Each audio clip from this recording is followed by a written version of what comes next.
Welcome to the Devin Nunes Podcast, breaking through the political noise, separating fact from fiction.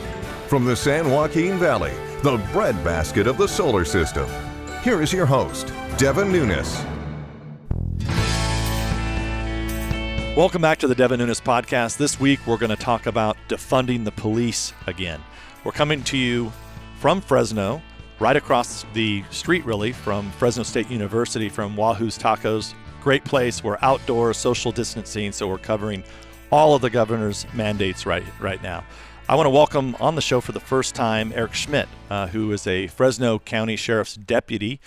He's been doing this now for over 2 decades. He's actually been the president of the association for 12 years and also sits on the state PORAC board. So he's been in the middle of this real fight of whether or not, our politicians and our government should defund police because of this push by BLM, also known as Black Lives Matter, which pushes this very extremist agenda of cutting the police departments and sheriff's departments around the country. So with that said, Eric, I want to welcome you to the show. Thank you. And I appreciate you being here. We won't shake hands or anything because of everything that's going on right now. But, over the years, you've been great. You've worked with my office, bringing kind of the local issues of the Valley and law enforcement. Right. You visit Washington usually once a year. You stay in contact with us. You've been a great contact for me as a federal representative to have, and I want to thank you for all of that. Thank you. And, of course, thank you for your service. You went to Fresno State University here, right across the street. How did you wake up one day and decide, well, I want to become police officer? I want to get into this line of work. It was when I was a teenager, and it was just, living in the county. We had to call the sheriffs a couple times. They came out and talked to the deputies, and it was just more of an influence that they had on me. It was that law and order, that authority.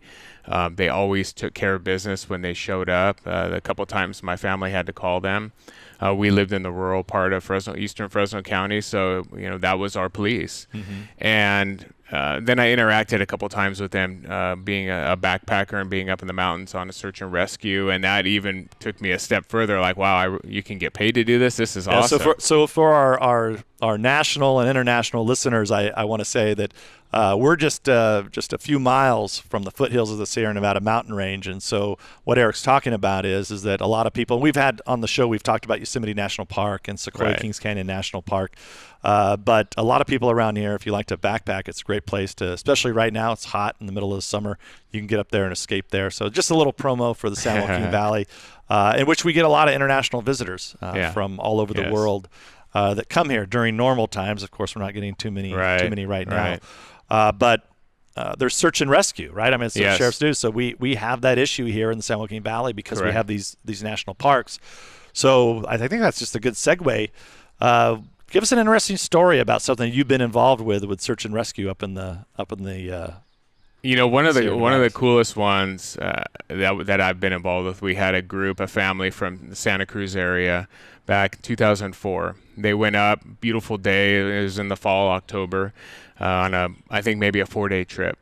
So they go. First couple days are perfect, and they wake up one morning and there's 1.5 feet of snow outside their tent, and they were trapped. And this freak storm came in and ended up snowing over 6 feet where they were at. They were at an elevation of around just shy of 10,000 feet, so they were pretty high.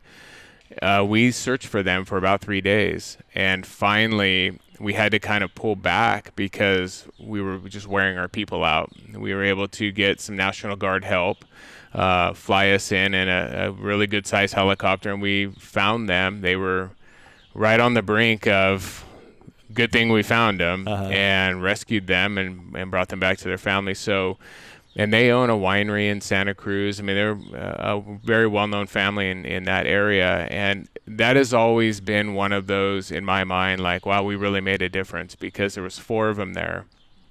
They were helpless. They were pretty much calling it quits. There was no way out. I mean, there was 6+ feet of snow there. And that was one thing that I'm like, this is why I do this job. I mean, this is why I'm in it. Yeah, right and that's kind of one of the reason I bring this up, because there is a kind of some slight differences between being in the sheriff's office, being a sheriff's deputy, versus being in a police department where your boundaries are the city. Correct. Of what you're in, where you guys have the entire county, right, and you're much more versatile in what you have to be ready to do. You have to do not just the criminal activity when there's a robbery or something like that, but you also have to be ready to go do this search and rescue, especially in California, where it's such vast landscape with national parks and oceans and everything else. There's a lot more. I guess it keeps the job more interesting. Yeah, it does, definitely. I mean, you have search and rescue, the dive team, boating unit, off-highway vehicle, mounted. I mean, there's a lot of components that just go outside of basic, like you say, driving in a city block or answering calls for service every day. So, Eric, I want to move this to this big national debate that started with this unfortunate incident that happened in Minnesota, where you had the murder of a young black man, and I think all of us are very frustrated over this. And I know you, who work on this, you've worked on it many years, trying to keep elected officials up to date on this, but also ensuring that your sheriff's deputies and police officers can defend themselves when they need to defend themselves, because you guys are going into very dangerous situations.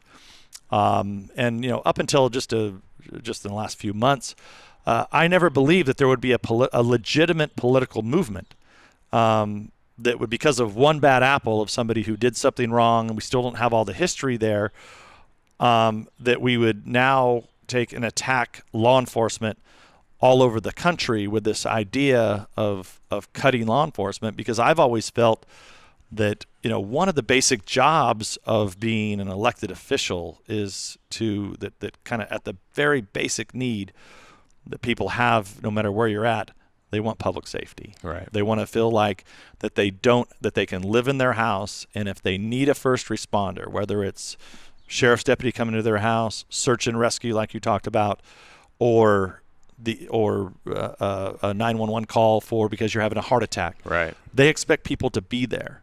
And now what's happened over just the last couple months, it just amazes me that we have politicians where this has become a mainstream movement, so much so that most politicians, I would never guess this, and I'm not trying to be political here, but the Democratic Party, they won't even say that this is wrong. This is not okay to talk about. In fact, you have many of them who have embraced this concept of defunding the police. Right. And I've said this many times, this Black Lives Matter, that sounds like, oh yeah, of course Black Lives Matters. All lives do matter. Right.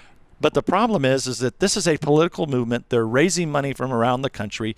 I think innocent people have been giving money to these organizations, thinking that money is going to help pay the funeral bills of someone who was killed, unfortunately. And then we have this other huge disparity of that. You're having murders in New York City. Chicago has been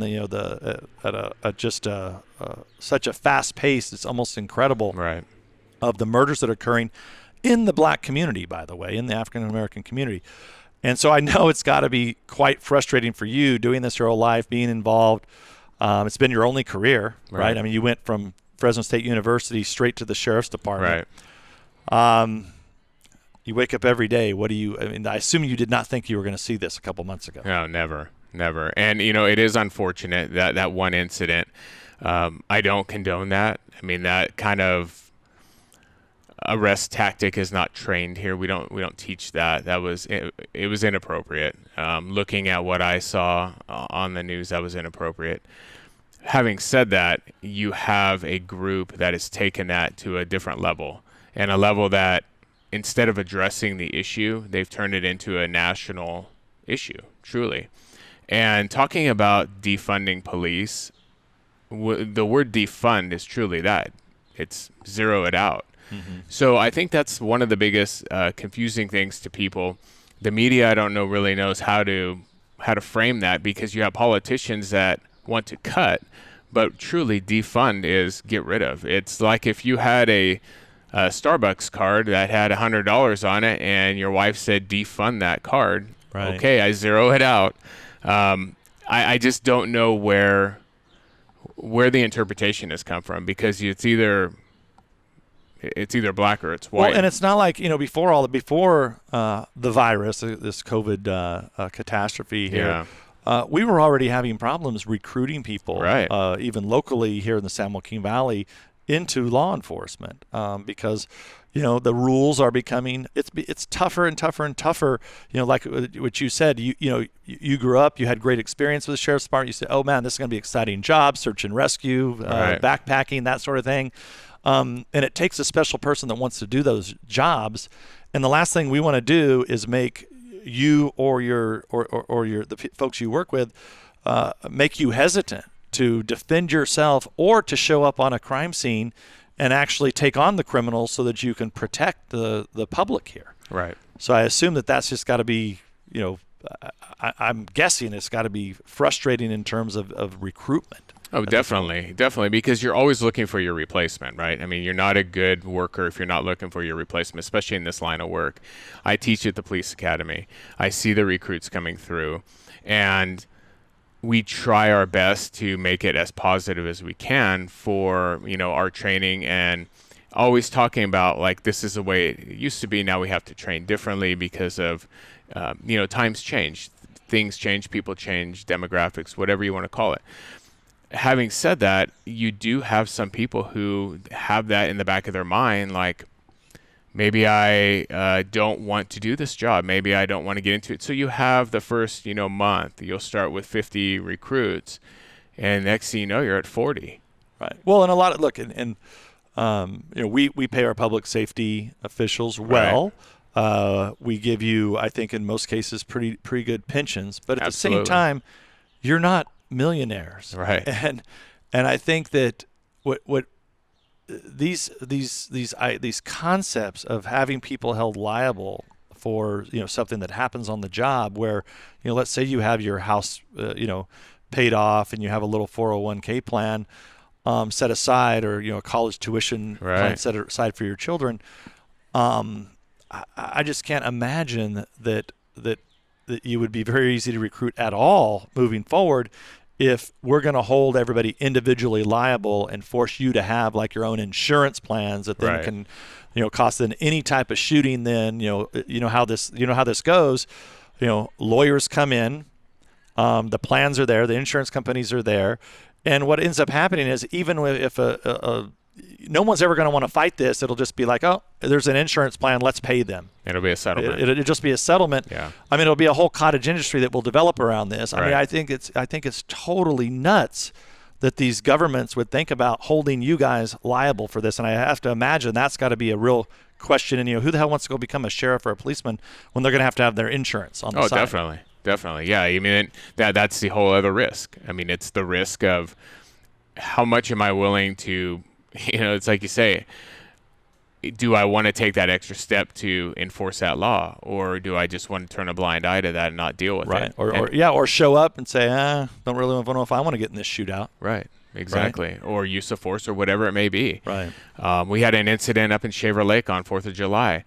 Our deputies on the boating unit had to call for guys on the ground to come help them. Because so Shaver Lake, just so you know, beautiful lake, small little town, right up in this, about an hour from Fresno. Yeah. Quite spectacular place to visit. Yeah.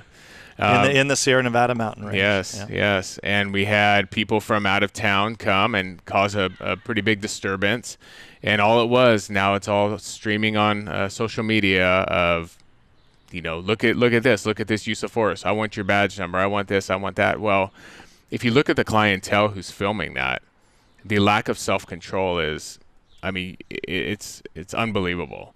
And our deputies did an outstanding job of maintaining control and trying to calm the crowd and take the aggressor out of the mix so we don't have the problem. And that, unfortunately, that's police work. So tell us about that. Was it a fight? Was it what are the specifics of it? It started out as a guy on a jet ski who ran from our boating unit. Well, in a body of water, you can only go so far. So you have to beach it. So he beaches it on his place where the rest of his group was, of about 30. And then it turns into this trying to hide him, and they pull our deputy into their crowd. So they call for more units, and the units get there. We end up getting the person, arresting him, and one other who was essentially inciting a riot, trying to get everybody in the crowd motivated to fight. And it's the sign of the times. I mean, that is what is happening. 10 years ago, you wouldn't even have seen that. That's a frightening story. It's very disturbing. I even watched the video. Yeah, and this is one of those stories that you're not going to see on the mainstream media. If anything, what you're going to pick up is on social media, and it's going to make you guys look bad. Right. I mean, it's Right. just what's been happening now with the invention of all these social media platforms. Right. And of course, with the news media not willing to cover what actually happened because they want to show, oh, this was a dispute of some kind, when the reality it wasn't a dispute at all. Right. But we're not in a time where we have a free and fair press. It's a whole other issue. But so, look, I know you guys are trying to do your best. You're trying to come up with ideas, concepts. We had on Damon Kurtz from PORAC, Police Officers Association. You also sit on the board, the statewide board. I know you guys are working on some new concepts. Right. Now, look, I come from I'm not aware of anything that's broke here in the San Joaquin Valley or in California. It seems like you guys have been really on the forefront of ensuring that officers get the right training. Right. You have the academies that you have for high school students, where people that may have an interest in law enforcement. I think even the California Highway Patrol has something similar too. Mm-hmm. These have been very utilized programs, but regardless, you guys are being proactive. And you guys are doing a commission of some kind that's looking at kind of what are other options to expand training. Why don't you talk to our audience about some of the proactive things that you're doing now? Right. So PORAC started a group called United for Positive Reform, and we are getting in front of the issue. Just as we did with some of the legislation that was passed last year, SB 230, we had to get in front of that. You have certain politicians, legislators in California, very much left, who want to change and truly go back to a lawless state. So a lot of people are talking about... Which that's incredible. I mean, it's incredible you're saying this. I mean, they really want to get rid of all the laws. Oh, true. It is true. And you have people talking about reform. They're talking about wanting change. Mm-hmm. So PORAC, being the front runner and I believe change and movement, started this group. And this group is still getting off the ground, but right now we've got roughly around 30 to 35 people involved. Not just law enforcement, other labor groups. We have clergy, other parts of, and I can't get too deep into it, but other parts of the community, that big business, small business. We have people from the sports industry. We have people from the Actors Guild. We have a lot of people wanting to get involved, because it's like, if you say depending what group you're in, if you say you're pro-law enforcement, that's not good. But if you say you're pro-Black Lives Matter, that's good. But they're not that. And so this picking a team is not really working. And trying to say we want reform and change or defund, nobody really knows what they want. They just throw things out and hopefully something sticks.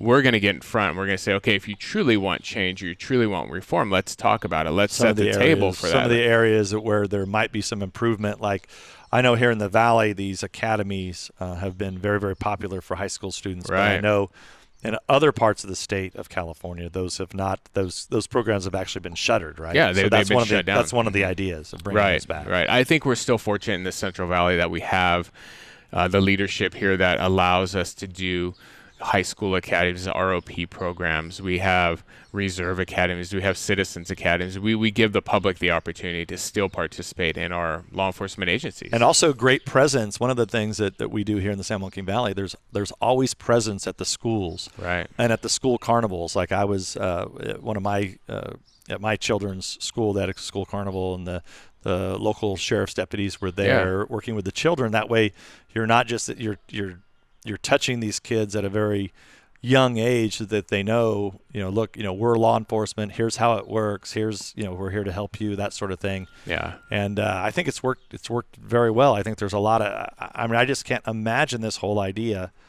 It's just hard for me to believe that people in this state are not pro law enforcement, pro law and order. It's a concept that's just foreign to me Yeah. as somebody who's been in politics. Yeah. You're not you don't run for office, but you obviously work a lot on public policy. Something I thought I'd never see. I know. As large and as the population of the state, the demographics alone, the geography alone. I mean, it runs the entire circle, California, of so much difference. I mean, from race to age. I mean, and geography, everything that goes into it. It's just crazy. And the amount of tourism we have here, that you would want a lawless state, is just beyond me. I mean, it kind of goes back to my first impression as a 14-year-old kid. I saw this sheriff's deputy come and solve my problem at my house out in the country. And that stuck. That was like, right. Wow, that made me feel good. That made me feel safe. That protected my family. And life was better. But for a minute there, I was scared.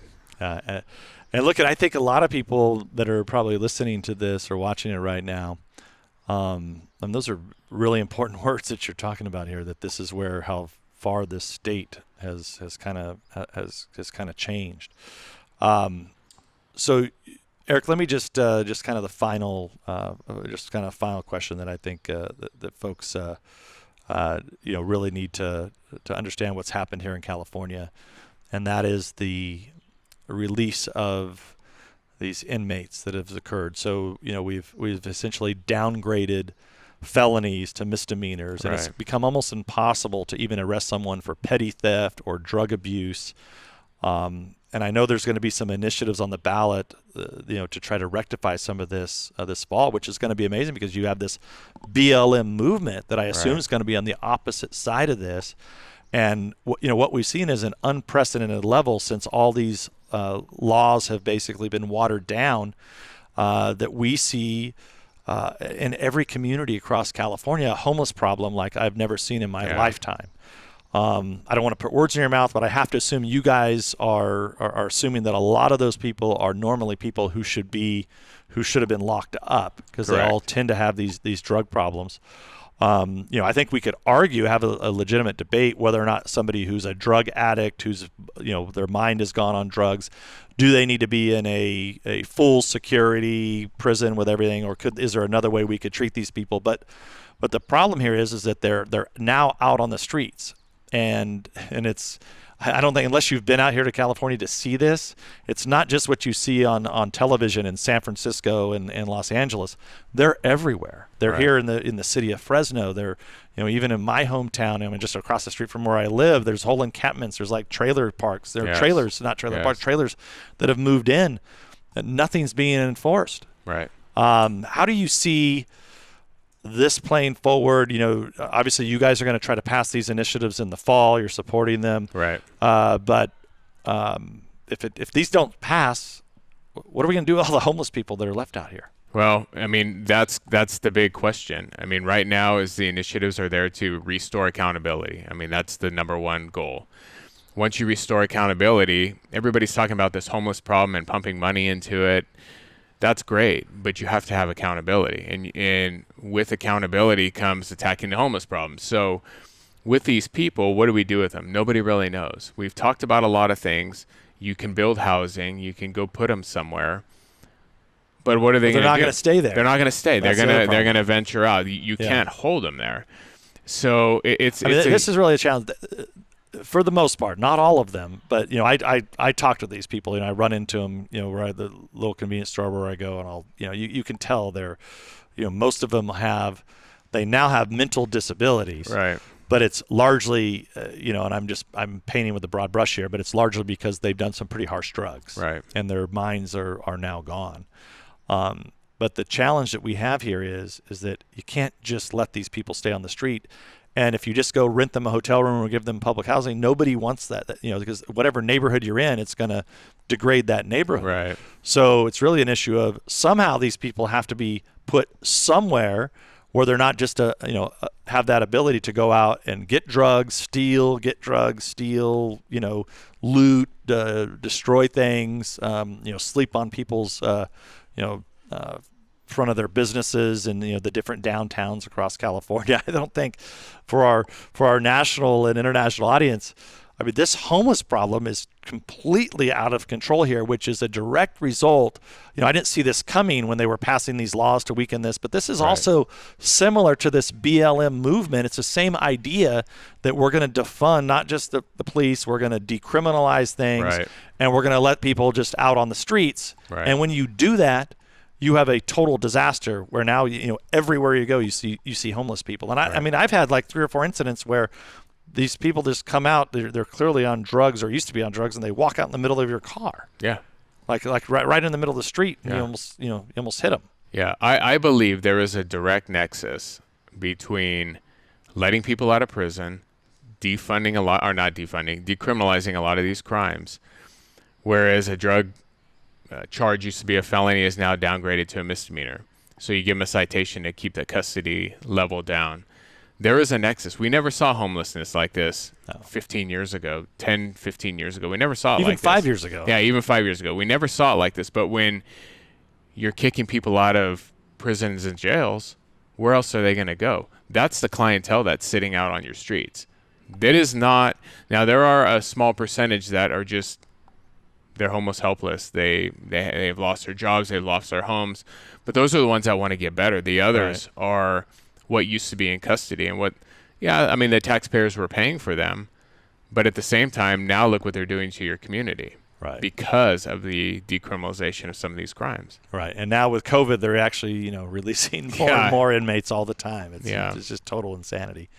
Well, look, I want to thank you for obviously your service to the public and to the state of California. And I think your stories are important for the rest of the world to hear. So I want to thank you for being part of this. Thank you. I appreciate the opportunity for being here. Absolutely. Eric, thanks a lot. Eric Schmidt, everybody. This is Devin Nunes. We'll catch you next time. Thanks for listening to the Devin Nunes Podcast. We invite you to subscribe so you don't miss a single episode. And remember, you can download this podcast on iTunes or at devinnunes.com. Storm clouds been gathering so long, I don't know.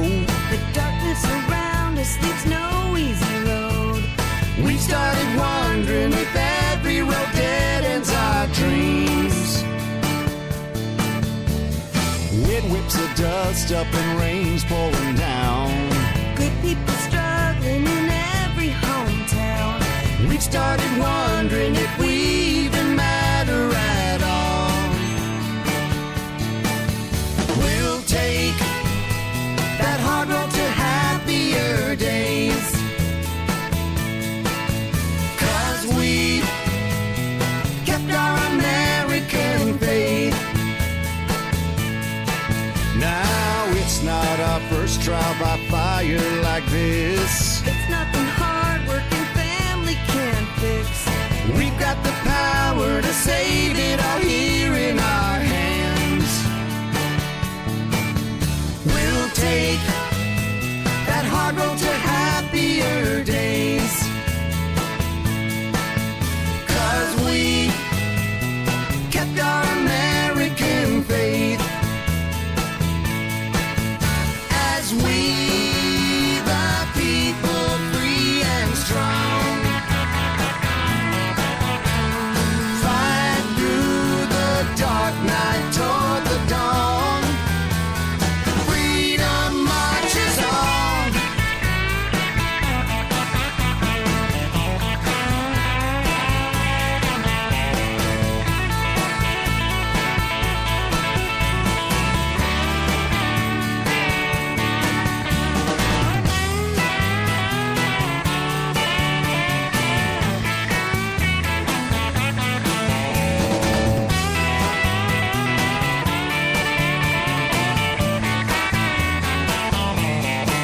Now the hard road is waiting, but we're not afraid.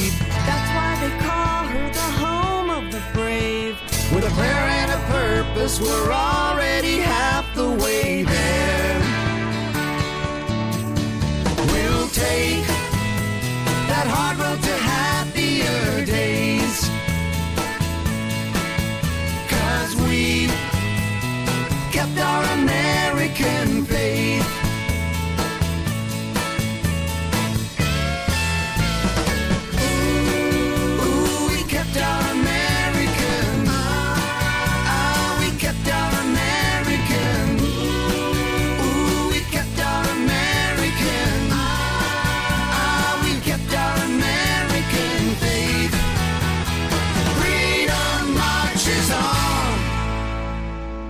Paid for by Devin Nunes Campaign Committee.